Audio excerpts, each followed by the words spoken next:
20 ದಿನಗಳ ಬಳಿಕ ರೇವಣ್ಣ ಇವತ್ತು ತಮ್ಮ ಜನ್ಮಭೂಮಿಗೆ ಭೇಟಿ ಕೊಟ್ಟರು. ಅತ್ಯಾಚಾರ ಸಂತ್ರಸ್ತ ಮಹಿಳೆಯ ಕಿಡ್ನಾಪ್, ಮನೆ ಕೆಲಸದ ಮಹಿಳೆಯ ಮೇಲಿನ ಲೈಂಗಿಕ ದೌರ್ಜನ್ಯ ಆರೋಪ ಕೇಸ್ನಲ್ಲಿ ಜಾಮೀನು ಪಡೆದು ನಿರಾಳರಾದಂಥ ರೇವಣ್ಣ ಇವತ್ತು ದೇವಸ್ಥಾನ ಪರ್ಯಟನೆ ಮುಂದುವರಿಸಿದರು. ಬಳಿಕ ಪಕ್ಷದ ಪ್ರಮುಖರ ಸಭೆ ನಡೆಸಿದ ರೇವಣ್ಣ ಪ್ರಕರಣದ ಬಗ್ಗೆ ಪ್ರತಿಕ್ರಿಯೆ ಕೊಡಲಿಲ್ಲ.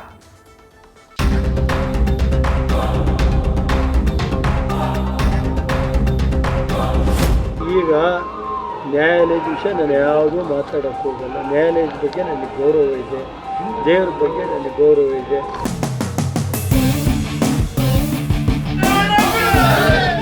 ಹಗ್ಗ ಹರಿತಿಲ್ಲ, ಕೋಲು ಮುರಿತಿಲ್ಲ, ಪ್ರಜ್ವಲ್ ಬರ್ತಿಲ್ಲ, ಸರ್ಕಾರ ಬಿಡ್ತಿಲ್ಲ. ಆದ್ರೆ ರೇವಣ್ಣ ಮುಖದಲ್ಲಿ ಮಾತ್ರ ಚಿಂತೆ ಮರೆಯಾಗಿಲ್ಲ.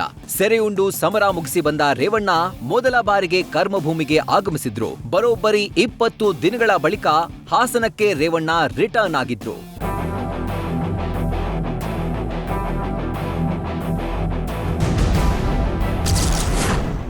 ಇಪ್ಪತ್ತು ದಿನಗಳ ಬಳಿಕ ಕರ್ಮಭೂಮಿಯಲ್ಲಿ ಕಂಡ ರೇವಣ್ಣ ಕುಲದೇವರು ಸಹಿತ ಹಲವು ದೇವಸ್ಥಾನಗಳಿಗೆ ಪ್ರದಕ್ಷಿಣೆ.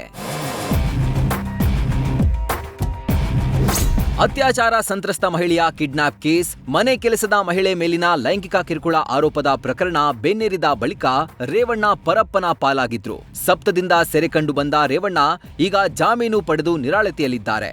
ಗೌಡರ ಅಪ್ಪಣೆ ಪಡೆದು 20 ದಿನಗಳ ನಂತರ ರೇವಣ್ಣ ತವರಿಗೆ ಆಗಮಿಸಿದ್ರು.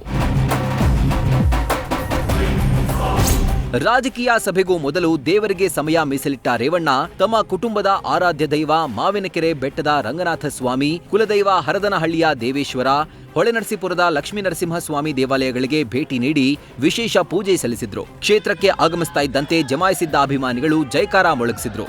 ರೇವಣ್ಣ ಕಾಲಿಗೆ ಬಿದ್ದು ನಮಸ್ಕರಿಸಿ ಸಾಯೋವರೆಗೂ ನಿಮ್ ಜೊತೆಗಿರ್ತೇವೆ ಅಂತ ಧೈರ್ಯ ಹೇಳಿದ್ರು.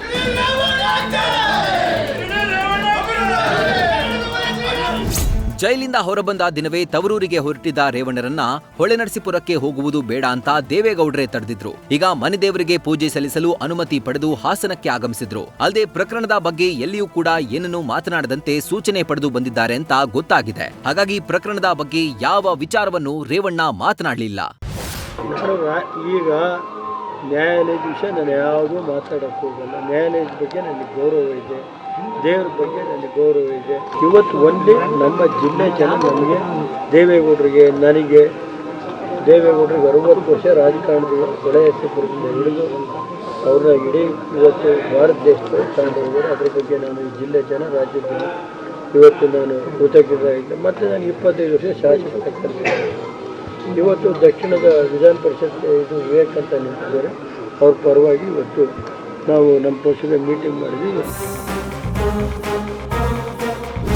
ಇನ್ನು ಹಾಸನದ ಕೆಆರ್ ಪುರಂ ನಿವಾಸದಲ್ಲಿ ರೇವಣ್ಣ ನೇತೃತ್ವದಲ್ಲಿ ದಳನಾಯಕರ ಸಭೆ ನಡೆದಿದೆ. ಪರಿಷತ್ ಚುನಾವಣೆ ಸಂಬಂಧ ಕಾರ್ಯಕರ್ತರ ಜೊತೆ ಸಮಾಲೋಚಿಸಿದ್ರು. ದಕ್ಷಿಣ ಶಿಕ್ಷಕರ ಕ್ಷೇತ್ರದ ದಳಾಭ್ಯರ್ಥಿ ಗೆಲ್ಲಿಸಲು ಕಾರ್ಯತಂತ್ರದ ಬಗ್ಗೆ ಚರ್ಚೆ ಮಾಡಿದ್ರು. ಸರ್ಕಾರದಲ್ಲಿ ನೇಮಕಾತಿ ಬಿಡಿ, ಈ ಸರ್ಕಾರದಲ್ಲಿ ಗುಂಡಿ ಮುಚ್ಚೋ ಕೆಲಸವೂ ಆಗ್ತಿಲ್ಲ ಅಂತ ವಾಗ್ದಾಳಿ ನಡೆಸಿದ್ರು. ಒಟ್ಟಾರೆ ಗೌಡ್ರ ಪರ್ಮಿಷನ್ ಪಡೆದು ಬಂದ ರೇವಣ್ಣ ಕೇಸ್ ಬಗ್ಗೆ ತುಟಿಕ್ ಪಿಟಿಕ್ ಅನ್ಲಿಲ್ಲ. Kiran, news first, Hassan. News first ನಿರ್ಭೀತಿಯಿಂದ ನಿಮ್ಮ ಪರವಾಗಿ.